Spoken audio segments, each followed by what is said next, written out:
haven't actually mentioned anyone else except me and Jesus. I think Carmen described it as fire insurance, right? My own soul's going to be okay if I go through this simple 4-step process. So I do think we have got it wrong, that we've compressed and reduced the gospel into less than it should be. We've overly simplified it. It's a bit like a McNugget at McDonald's, which I believe you guys invented McDonald's and have exported that to the world. A McNugget is probably the least amount of chicken that you can put out there and still not be sued that it isn't chicken, right? That's what we've done with the gospel. We've become, this is a bit of a crude illustration, I apologize, is like a constipated sponge. Right? We receive from God, but we're not willing to pass it on to others. And when we do that, we fall foul of actually, have we really understood the gospel at all? We have done a poor job in Western Christianity doing discipleship in a way that's not just personal. It's not just individual. It's not just me and Jesus. It's not just, do I have my personal fire insurance? We have done a poor job commissioning everyone as if this is everybody's opportunity. And maybe this is the connecting point for the conversation about Doctor Who. Well, folks, if you peruse the internet, you're going to find this fellow being interviewed about foreign policy. Think Rwanda, think Ukraine. The next clip, he's giving a TED talk, and then he's establishing charities and speaking about being a good UK citizen. And I'm not talking about King Charles or Prince Harry. I'm talking about Krish Kandiah. Krish, welcome to the Disciple Dilemma. Thanks, Dennis. It's a pleasure to be with you. And Carmen, it's always a delight to have Faith Radio's spokeswoman on board with me riding side saddle here. Thanks for being here. Thank you so much. It's fun to be included.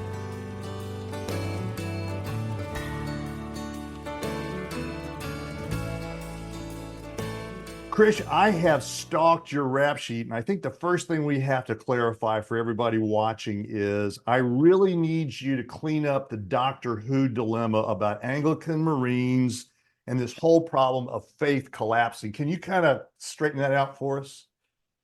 Oh, well, for those of you that are Doctor Who fans or Whovians, the latest episode of Doctor Who to air in the UK has featured the new Doctor, and he goes to a planet and there's a war going on, but the main protagonists in the war are Anglican Marines, and they've literally got dog collars like your average vicar does, and they're fighting a war against an unknown enemy. And the Doctor is very upset with them because they are purveyors of blind faith. And I don't normally get upset about these things. I actually like the Doctor Who television show. David Tennant's my favorite Doctor, and Blink is my favorite episode. But in this one, it's a tea time show that families normally gather together on a Saturday night and watch. And to have a kind of deliberate dig at people of faith, accusing all people of faith to be people who have switched their brains off and are blindly believing things that aren't true, I think was a bit unfair. And it's interesting that they took an obviously religious symbol and made them a mockery. And I'm not sure we'd feel very comfortable in a more inclusive age to do that about other religious symbols. So I can't imagine a baddie on Doctor Who wearing a turban, for example, or a hijab. So look, I'm not someone normally upset about this sort of thing, but I'm a Doctor Who fan, so I just put out a little tweet about it. It got a bit of traction, and it's led to an interesting conversation about evidence-informed faith, which is always a good beginning point for a conversation.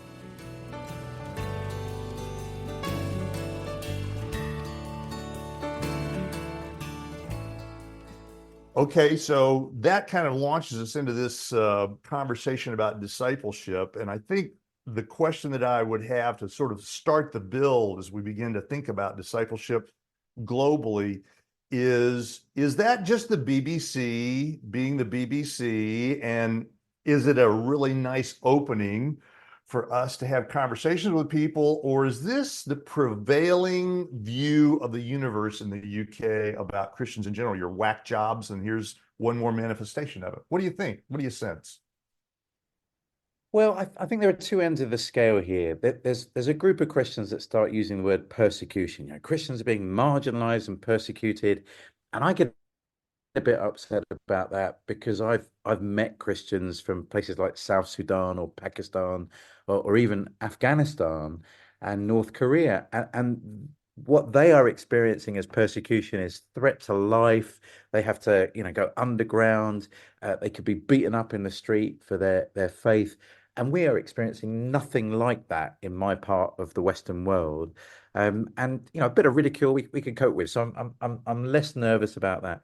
The other side of it is that there is a sense in which people often dismiss Christianity for seemingly intellectual reasons. And so people say to me, "Oh, I'd love to have faith, but I'm too rational a person to believe that." And they're trying to be nice, but they're actually it's a kind of intellectual put down. And I think sometimes we Christians have played into that. We haven't expressed, as Peter would describe it, a reason for the faith that we have. We just told people to close their eyes and believe and hope for the best, or just feel God.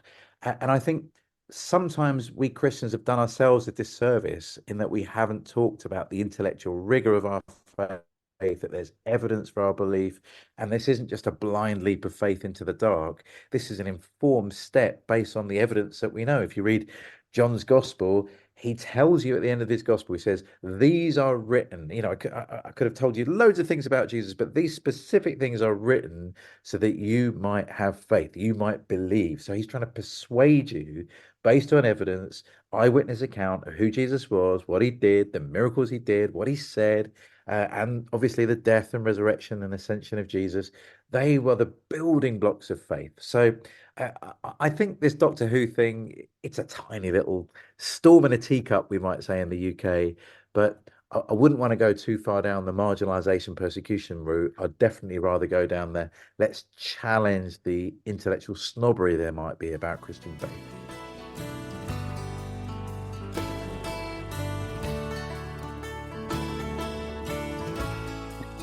If I were to ask someone who has, say, let's just make up a list of things, someone who's been a chemist, let's say they've been a tutor at Oxford, let's say they've been a past president at the London School of Theology, and let's say they've been a former director at the Oxford Center for Christian Apologetics. Maybe they've even founded, like a couple of things like Call a Home for Good and the Sanctuary Foundation, policy advisor in Rwanda for the UK. Thought leader in those areas. If we could find somebody like that and ask them the question as a believer, do you think that we have sort of collapsed into a tribalism instead of a disciplism in Christianity where we just hang with our own? Or is this really the fault of a society that's just arrogant and just hard to get along with? What's the failure points that you would kind of throw our way on discipleship?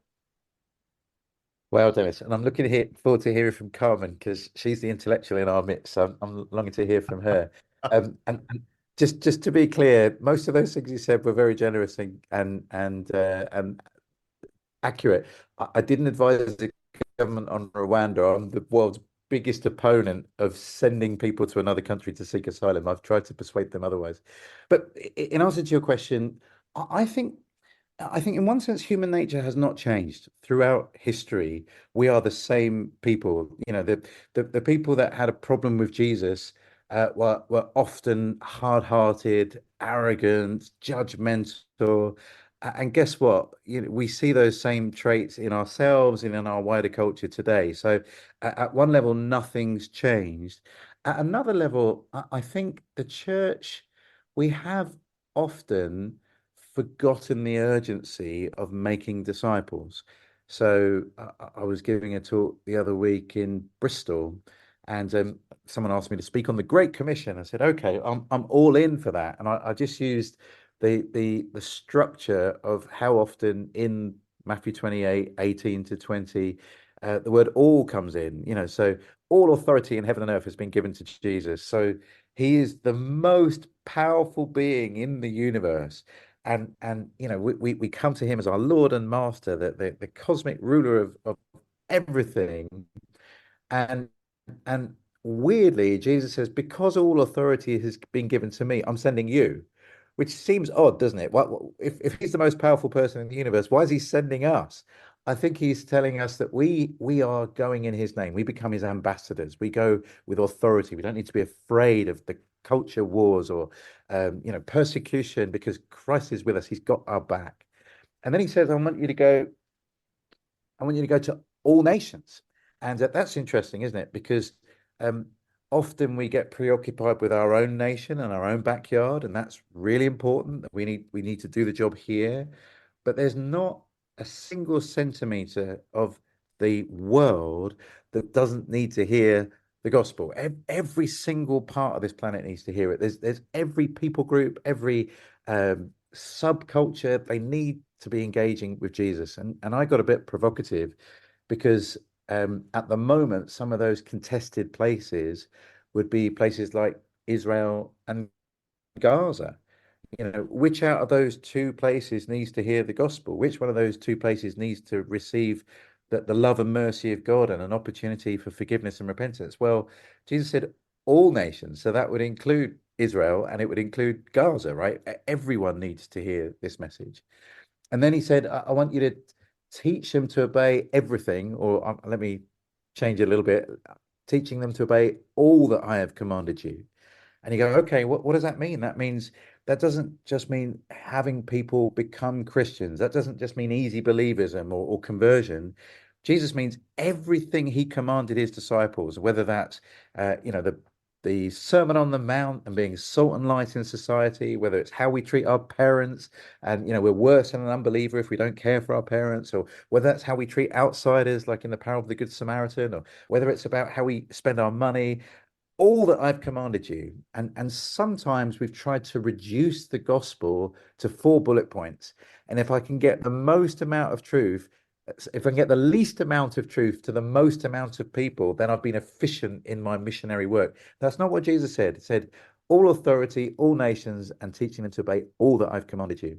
And then finally, he says, I will be with you always, even to the end of the age. So our mission isn't over just because we might see some full churches in America and some slightly less full churches in the UK. Our mission isn't over. The world is not reached. It's not over until Jesus comes back again, because he'll be with us to the very end of the age.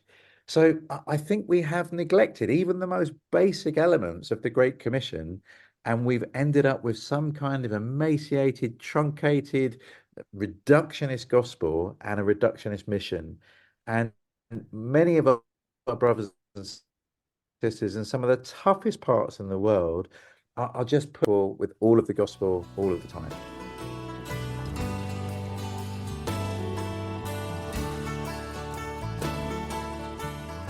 I want the whole world just to realize, if you're really upset with some of the concepts that you heard Krish raise a minute ago, it's totally his fault. I would have never agreed with anything that he said. However, having said that, amen, brother, that was beautiful. And of course, Carmen, I would never normally do this to you, but since Dr. Kandiah just said we should look to you for some help, I think I would love to hear your views, and I'm sure Krish would love to hear your views on, what do you think the gaps are in discipleship in the West? Where do we have our holes compared to the biblical model? Well, we could start right where Krish landed there, and that the failure to teach everything that Christ has commanded. I mean, we could start with a raging biblical illiteracy. More people know how to read today than 100 years ago, but few people who are reading today are reading the Bible. And so when we talk about just basic literacy, like things are getting better around the world. We think about biblical literacy, particularly in the West, things are wretchedly terrible. I also think that if we go back to just the conversation about who am I really concerned about? And am I concerned about me and mine, and sort of like, my whatever is in the purview of my little kingdom and therefore my nation? Or am I genuinely concerned as a disciple of Jesus Christ about what Christ is concerned about, which is everyone, all the time, everywhere, all. And we have done a poor job in Western Christianity doing discipleship in a way that's not just personal.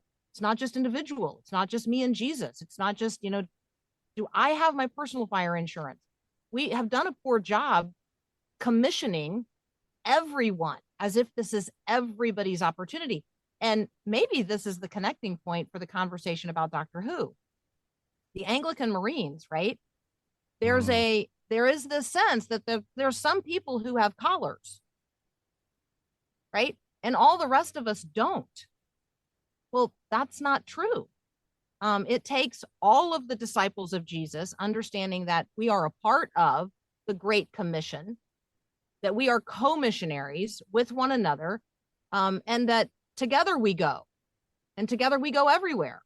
And so I think those are the points that Krish, that you made, that I was like marking down in my mind. That's really helpful, So, Carmen. I like what you're saying, and I'm torn about, Anglicans wearing collars. I can see a time when it becomes the clericalization of our faith, that only people who have had, some special induction get to do important bits like preach or break bread in communion or baptize people.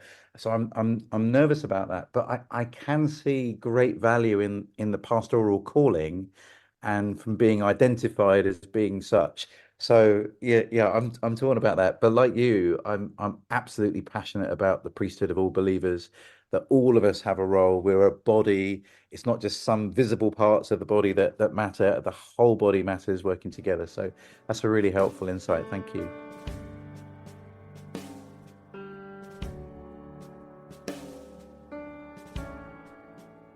I'm I'm listening to these two theologian intellectuals talk here, and so I guess what I should take away is you guys just haven't been preaching the right stuff enough so that we could fix this problem, right? This is all on the people in the pulpit. That's where our problem really and truly lies, right? I would agree with Krish when he says no. Well, there's different facets to this, Dennis. I would say, look, we're living in quite an individualistic, consumerist culture, and that those Mm. two forces become lenses through which we see the Christian faith. So, I'm being a bit provocative, but I was brought to faith through a very simple gospel presentation that had 4 points, and all of them could be justified by a verse from Romans. All have sinned and fall short of the glory of God. The wages of sin is death, and the gift of God is eternal life. God demonstrates his own love for us in this: while we were still sinners, Christ died for us. And if you believe in your heart and confess with your mouth that Christ is Lord, then you'll be saved. Right, there you go. There's my 4 verses: Romans 3:23, 6:23, 5:8, 10, and 9. And at one level, there's definitely gospel truth in there, right? But have I adequately expounded to you the book of Romans? No, I've kind of put it through a filter, even a shredder, and said, what's the least amount that I could get across that might convey something of the gospel? But I haven't been true to Romans, let alone the sweep of scripture. And I haven't mentioned the work of the Holy Spirit. I haven't mentioned the church. I haven't mentioned justice and mercy. I haven't actually mentioned anyone else except me and Jesus. I think Carmen described it as fire insurance, right? My own soul is going to be okay if I go through this simple 4-step process. So I do think we have got it wrong, that we've compressed and reduced the gospel into less than it should be. We've overly simplified it. It's a bit like a McNugget at McDonald's, which I believe you guys invented McDonald's and have exported that to the world. A McNugget is probably the least amount of chicken that you can put out there and still not be sued that it isn't chicken, right? That's what we've done with the gospel. Now, equally alongside that, we've kind of made it quite a intellectual process, that becoming a disciple is just assenting to certain doctrines, and if you assent to that, then you're in. If you don't assent to that, then you're out.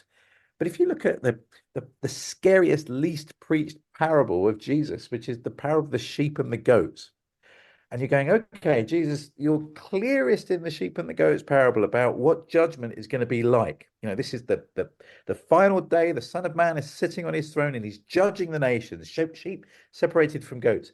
He doesn't mention this 4-point gospel. Did you confess with your mouth that Jesus Christ is Lord? Did you turn up at church? Did you give a tenth of your income? Did you assent to a creed? No, he says, look, I was hungry and you gave me something to eat. I was thirsty and you gave me something to drink. I was a stranger and you welcomed me in. I was naked and you clothed me. I was sick, you came to visit me.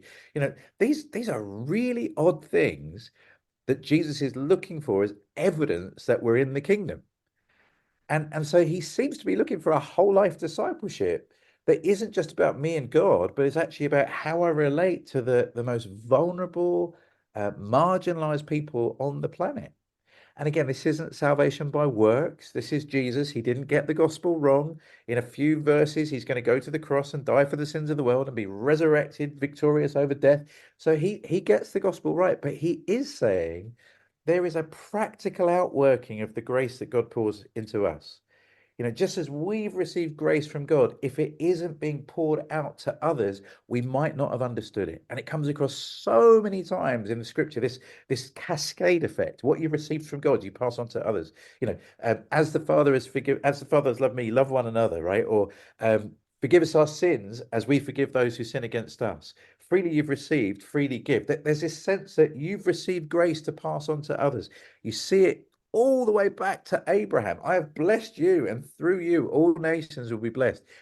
And yet, what we've become, this is a bit of a crude illustration, I apologize, is like a constipated sponge. Right? We receive from God, but we're not willing to pass it on to others.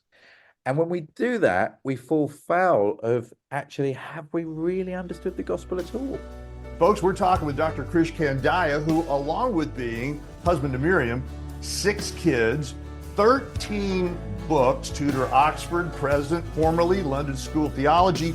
We also have a guy who has a deep heart for discipleship, and he has had some wonderful conversations with N.T. Wright, some wonderful conversations with Andy Crouch, which we're going to refer to in a minute.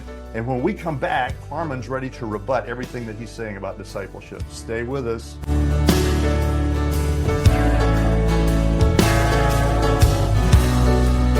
Folks, welcome back. We're with Dr. Krish Kandiah. Carmen and I are interviewing him on the idea of discipleship and some of the heavy lifts he's done talking about it, and interviewing some really well-known other folks, Andy Crouch, N.T. Wright.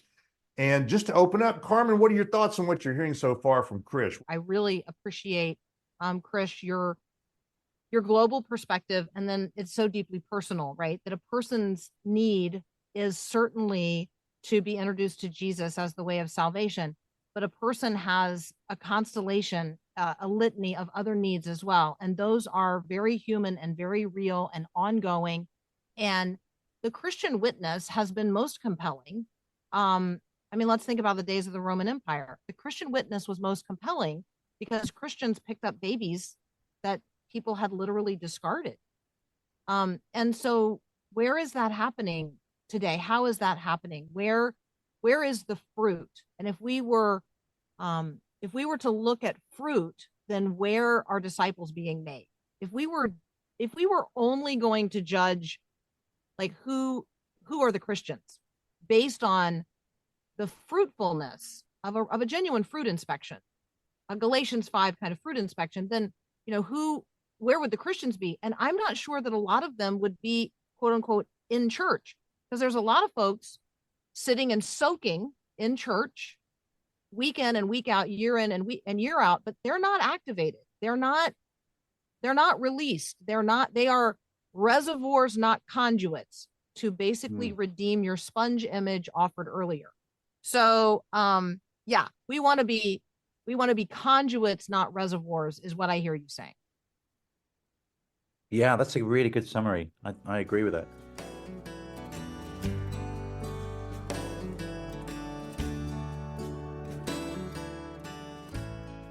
Let me lean in on something here that you both are hurting us toward as we think about this. In the West, particularly I think in the United States, I can't speak as much for the UK. I love going to the UK. I love hanging out around Oxford and being with our friends there. But I think in the US, my grasp of what's going on in discipleship has as much to do with the organization as it does with the individual. And I was being a bit provocative a few minutes ago when I was talking to Carmen and Krish both about it's in the pulpit. You guys need to preach more. I do not believe sermons carry enough freight to be able to solve this problem. I believe those are nice supplements to a disciple's life, but I'm coming around to this idea that organizationally, what we have done is we created some problems, some silos. Krish, you published a paper in 2013 with Regents that talked about ideas like individualism and heaven only and tribalism. Can you expand on those concepts briefly for us? Sure, it's a long time since 2013, so I hope I do it justice. You might remember it better than me, Dennis. We talked a little bit about individualism, and I feel sometimes church, this gathering on a Sunday, most often has become quite an individualistic, consumeristic moment. So, Mm. I turn up just in time for the service to begin, and I might leave just before it ends, so I don't have to talk to anybody. I'm only going to see these guys in church, or if I'm lucky, I might go to a small group, but that's it for life on life. I'll often judge a service about whether I felt anything. Did the music move me? Was the sermon funny? Did I get anything out of it? Are my kids being looked after? So I have quite a consumptive individualistic relationship with the church. And sometimes churches position themselves that way. So look on a church website, they'll tell you about the preaching that they're doing. They'll tell you about, how great the worship band is. There'll be some pictures of how cool the sanctuary is. So we've kind of fallen into the trap that this is the most important thing. And some churches will I've seen this with pastors. If you get pastors in a room with one another, normally the third question in is how big is your church, right? You'll do the niceties. The real question that decides your pecking order in the kind of social hierarchy is how big is your church? And then I've been in those rooms, and I'll try and think of the time when everybody was there. That one Sunday a year. Maybe it was the kind of Christmas Eve service, and we bust in a whole bunch of people. It's, we had 150, and that's our congregation. And then some other pastor will come along and say, we've all got our crosses to bear. We're just struggling along with 500, and that person's got the bigger hierarchy, aren't they? Because he's got more bums on seat on a Sunday, and I'm nervous, right? Because when you think about transformation, when you think about what relationships you can actually hold, the bigger the church, sometimes the less relationships you have, right? Because there's just too many people. And if you think about education, if you're at the school gate talking to a parent from another school, and the parent says, "Oh, well, how many kids are there in your child's class?" And you say, "Oh, 30 in my child's class." And the other person says, "Well, there's only 5 in my child's class." Who's getting the higher quality education, right? Because the teacher actually might know your child's name, right? Which would be a great, great start. So when we think about the structures, we've kind of built them for an individualistic, consumerist experience rather than the accountability, the encouragement, the life on life transformation that I think Jesus intended us to have. And this tribalism is even worse because the different churches in a town might advertise themselves to different markets because they're trying to reach different people. So if you're a kind of more emotional type, you might have, more singing in your service. If you're a more intellectual type, do you really need to sing more than one hymn? And we could just have an hour-long lecture. And if you're more of an activist type, then, do we really even need a service at all? Why don't we just go out there and clean up some rivers? And so you create these tribal ghettos and don't realize that we need to love the Lord our God with our heart, mind, and strength.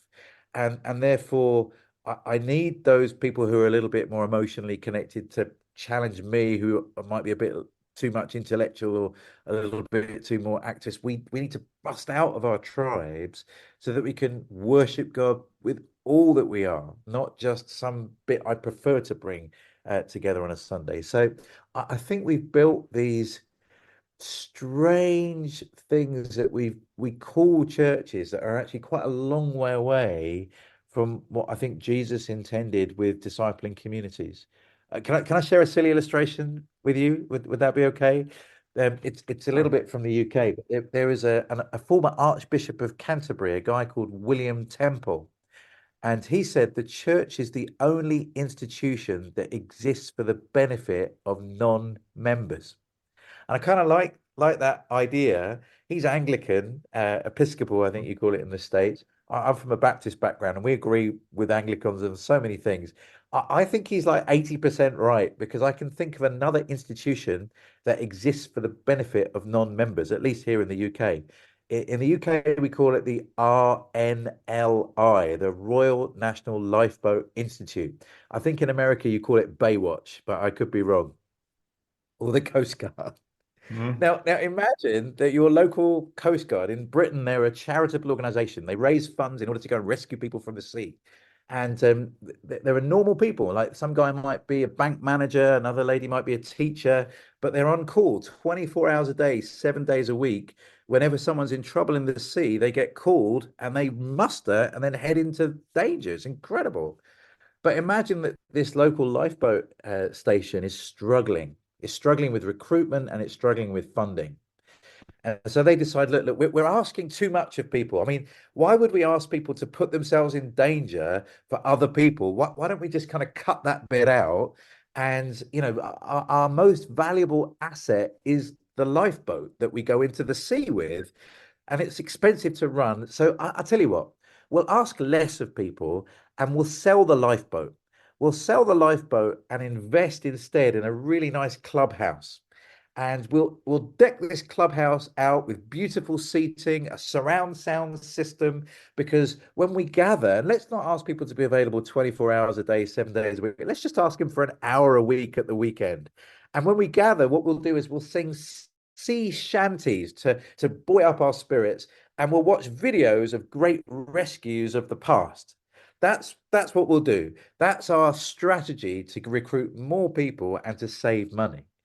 I feel that's sometimes what we've done as the church. We've asked less of people. We haven't asked people to count the cost of discipleship that Bonhoeffer would talk about. We've said, just give us an hour, just come here, be blessed, be encouraged. And look, it's good to be blessed and it's good to be encouraged and it's good to gather.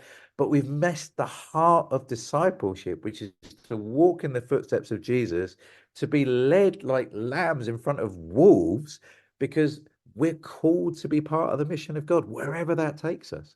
And so this individualism, this consumerism, this tribalism has allowed us to reduce the church and reduce the gospel into less than Jesus intended it to be. What resonated with me in all of that, and first of all, that's a fantastic illustration. And I think in the United States, we would have the Cajun Navy, which is an all volunteer force of guys that just own their own boats and just head out when there's trouble somewhere else to save people. It's Ah, not an expressly Christian expression, but there you go. And then I would say the volunteer fire department, which is having a really hard time recruiting people across the United States right now for wow. exactly the reason that you're pointing out. Um, I think safety. I think we have somehow along the way imagined that as Christians, we ought to be safe. That we ought to be, maybe the word is comfortable. Maybe it's not even the word safe. Maybe it's comfortable, but safety and security or comfort, which are clearly not biblical expressions of what the first disciples experienced, nor the first generation of disciples, nor those who followed them. But we have an expectation that we're going to be safe. And I think that Krish, when I hear you talking about that, it is a move toward safety and comfort for ourselves in the midst of a world that's going to hell that we seem to no longer care about.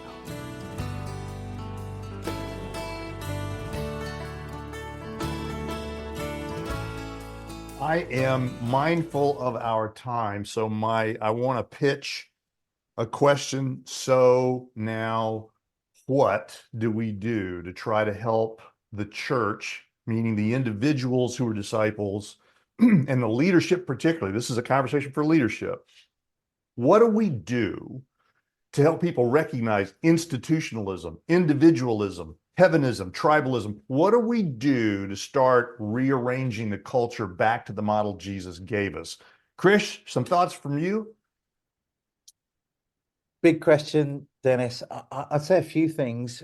One is we need to come back again, I think, to the Gospels. I feel like the clearer we are at understanding Jesus's own teaching. You don't have to go very far in the Gospels before some of these isms that you've been describing are being deconstructed really beautifully by Jesus.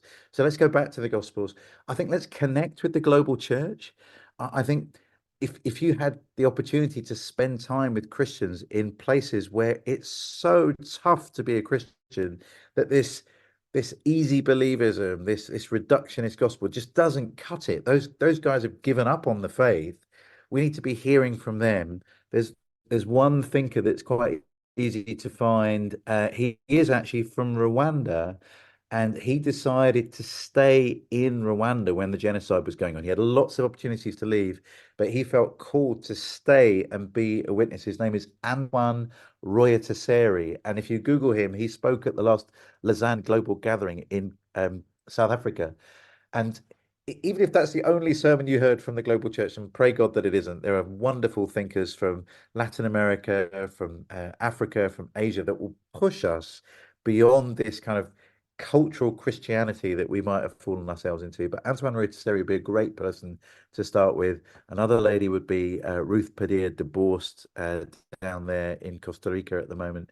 But these men and women will break us out of our little cultural ghetto where we've toned down the gospel, and they'll help us rediscover, I think, some of the clear teaching that Jesus gave us in his gospels.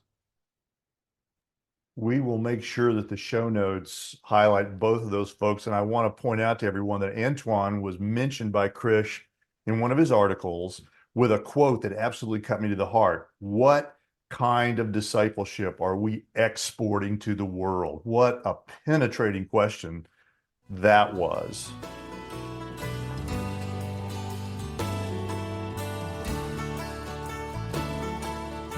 I am so thankful that you both have given me a chance to listen, and I didn't have to react to anything. No hand grenades were thrown my way today. So my closing thought is essentially this. If we're going to change discipleship in the West, leaders, any of you who are over 15 and qualify for a learner's permit, as a believer in Christ, you are a leader, but especially you formal leaders in the church, if we don't begin first discipling others and building that culture, we're not going to change anything. The culture's got to change first.